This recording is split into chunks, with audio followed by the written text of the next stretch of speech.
നമുക്ക് ആറന്മുളയിലേക്ക് പോയാൽ റഹീസ് റഷീദുണ്ട്. റഹീസ്, പലയിടങ്ങളിലും ഈ പറഞ്ഞതുപോലെ വെള്ളക്കെട്ട് രൂക്ഷമാണ്. ആറന്മുളയിലെ നിലവിലെ ഒരു സാഹചര്യം എന്താണ്?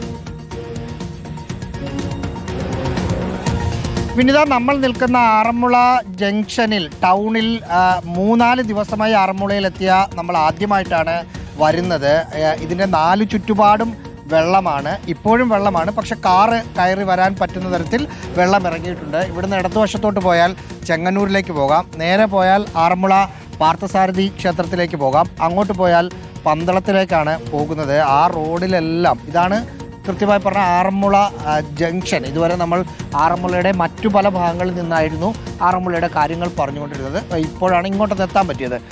അങ്ങോട്ട് മുഴുവൻ വെള്ളമാണ്, ഈ കാണുന്നിടം വെള്ളമാണ്, അതിൻ്റെ അപ്പുറത്തേക്ക് വെള്ളമാണ്. പക്ഷേ നമുക്ക് കാറ് പോകാൻ പറ്റുന്ന തരത്തിൽ ഒരു വെള്ളമേ ഉള്ളൂ. ഇവിടെ വെള്ളം കയറുന്നത് പമ്പ ആറ്റിൽ നിന്ന് വെള്ളം കയറി ആ വെള്ളം ഇറങ്ങുമ്പോൾ ഈ വെയിറ്റിംഗ് ഷെഡ്, ഈ കാണുന്ന വെയിറ്റിംഗ് ഷെഡിൻ്റെ പുറകിൽ മൊത്തം വയലാണ്. ആ വയൽ ഭാഗത്തു നിന്ന് വെള്ളം ഇങ്ങോട്ട് കയറിയാണ് ഇവിടെ വെള്ളം വരുന്നത്.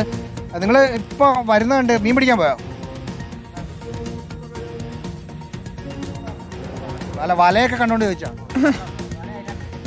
ആ വയലിൽ കൂടെ വരുന്നുണ്ടോ? ഉൾപ്രദേശങ്ങളിലെ ഒരു സാഹചര്യം എന്താണ്? പലയിടത്തു നിന്നും ആളുകൾ മാറി താമസിച്ചിരുന്നില്ല എന്നൊരു പ്രശ്നമുണ്ടായിരുന്നല്ലോ. അവരെയൊക്കെ മാറ്റാനായിട്ടുണ്ടോ, അതോ ആവശ്യത്തിന് വെള്ളവും ഭക്ഷണവും ഒക്കെ എത്തിക്കാനായിട്ടുണ്ടോ?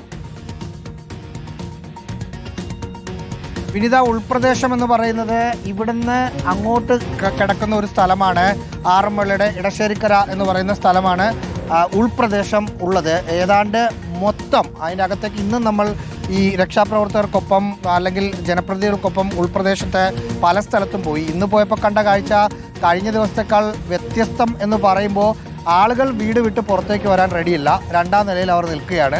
പക്ഷേ അവരുടെ കയ്യിൽ ഫോൺ വർക്ക് ചെയ്യുന്നില്ല, അതായത് ചാർജ് ചെയ്യാൻ പറ്റുന്നില്ല. ഒപ്പം കുടിക്കാൻ വെള്ളമില്ല, കഴിക്കാൻ ഭക്ഷണമില്ല. നമ്മളിങ്ങനെ ഈ വയലിലൂടെ ബോട്ടിൽ ഇങ്ങനെ പോകുമ്പം ഏതാണ്ട് എല്ലാ വീടുകളിൽ നിന്നും അവരിങ്ങനെ കൈപൊക്കി ഒച്ചത്തിൽ നമ്മളെ വിളിക്കുകയാണ്. അപ്പോൾ നമ്മൾ അടുത്തേക്ക് പോകും. അടുത്തേക്ക് പോകുമ്പോൾ ചില വീട്ടുകാർ ഭക്ഷണം തരാമോ എന്ന് ചോദിക്കും, ചില വീട്ടുകാർ വെള്ളം ഉണ്ടോ എന്ന് ചോദിക്കും. ഏറ്റവും അവസാനം നമ്മൾ കുറച്ച് മുമ്പ് പോയപ്പോൾ, അത് നമ്മൾ കൊടുത്തിട്ടില്ല, കുറച്ച് മുമ്പ് പോയപ്പം ഒരു ചേച്ചി ദൂരെ നിന്ന് അങ്ങ് വിളിക്കുവാണ്. വിളിച്ചിട്ട് ഒരു ഗുളിക തരാമോ എന്നാണ് ചോദിക്കുന്നത്. അപ്പോൾ നമ്മൾ സ്വാഭാവികമായും പാരസെറ്റമോളോ മറ്റോ ആയിരിക്കും, സിട്രസനോ മറ്റോ ആണ് എന്ന് ചോദിച്ചപ്പോൾ നിൽക്കുന്നത് കൊണ്ട് അവിടേക്ക് ഈ സാധനങ്ങൾ എത്തിക്കാൻ പറ്റാത്ത പ്രശ്നമാണോ? അവർക്ക് ക്യാമ്പുകളിലേക്ക് വരാനും അവർ തയ്യാറല്ല, അതാണെന്ന് തോന്നുന്നു നിലവിലൊരു പ്രശ്നം, അല്ലേ വിനീത? അതാണ്, അതായത് അവർക്കിപ്പോൾ സർക്കാർ സഹായം എത്തുന്നില്ല എന്നൊന്നും അതുകൊണ്ട് പറയാൻ പറ്റില്ല. കാരണം അവരൊക്കെ നിർബന്ധമായും ക്യാമ്പുകളിൽ വന്ന് താമസിക്കേണ്ട ആളുകളാണ്. പക്ഷെ ക്യാമ്പുകളിൽ വരാൻ അവർ കൂട്ടാക്കാതെ ഞങ്ങൾ വീട്ടിൽ നിന്നോളാം പറഞ്ഞ് അവർ അവരുടെ ഒരു സാറ്റിസ്ഫാക്ഷന് അവിടെ നിൽക്കുകയാണ്. അവർ സത്യത്തിൽ ക്യാമ്പുകളിലേക്ക് വരേണ്ട ആളുകളാണ്. അവിടെ നിൽക്കും, പക്ഷെ അവർക്ക് ഈ രക്ഷാപ്രവർത്തകരല്ലാതെ മറ്റാരും ഒന്നും കൊടുക്കാനില്ല. എന്നിട്ട് ആ ചേച്ചി ഏത് ഗുളികയാണെന്ന് അറിയില്ല. എന്നിട്ട് ഒരു സ്ട്രിപ്പും കൊണ്ടുവന്നു.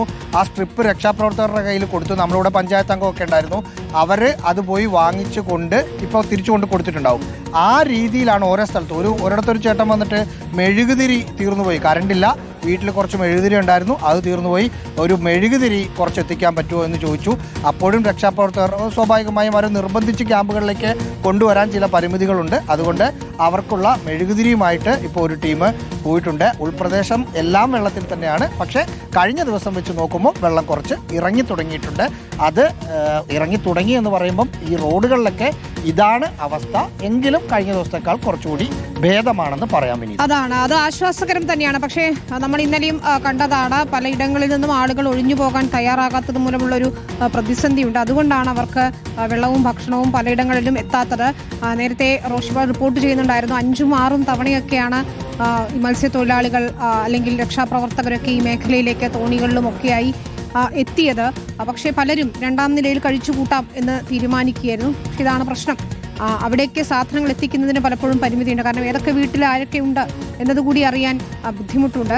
ക്യാമ്പുകളിലേക്ക് മാറാൻ അധികൃതർ പലതവണ ആവശ്യപ്പെട്ടിട്ടും മാറാൻ തയ്യാറാകാത്തവരുമുണ്ട്. ഏതായാലും അവർക്ക് കൂടി സഹായങ്ങൾ എത്തിക്കേണ്ടതുണ്ട്. അധികൃതരുടെ ശ്രദ്ധയിൽ നമുക്ക് ഈ വിഷയം പെടുത്തേണ്ടതുണ്ട്. ഇനി ക്യാമ്പുകളിലേക്ക് വരാൻ തയ്യാറുണ്ടെങ്കിൽ അവരെയും കൂട്ടേണ്ടതുണ്ട്. ഏതായാലും മന്ത്രിയും MLA യും ഒക്കെ നേരിട്ട് രക്ഷാപ്രവർത്തനത്തിന് നേതൃത്വം നൽകുന്നുണ്ടെങ്കിൽ പോലും ഈ രീതിയിൽ ചില പ്രശ്നങ്ങൾ കൂടി അവിടെ ഉണ്ട്. അതായത് റഹീസ് പറഞ്ഞതുപോലെ അവിടേക്ക് മാറാമായിരുന്നിട്ടും മാറാൻ കൂട്ടാക്കാത്തത് ഒരു പ്രതിസന്ധി ഉണ്ട് എന്നതാണ്. നമുക്ക്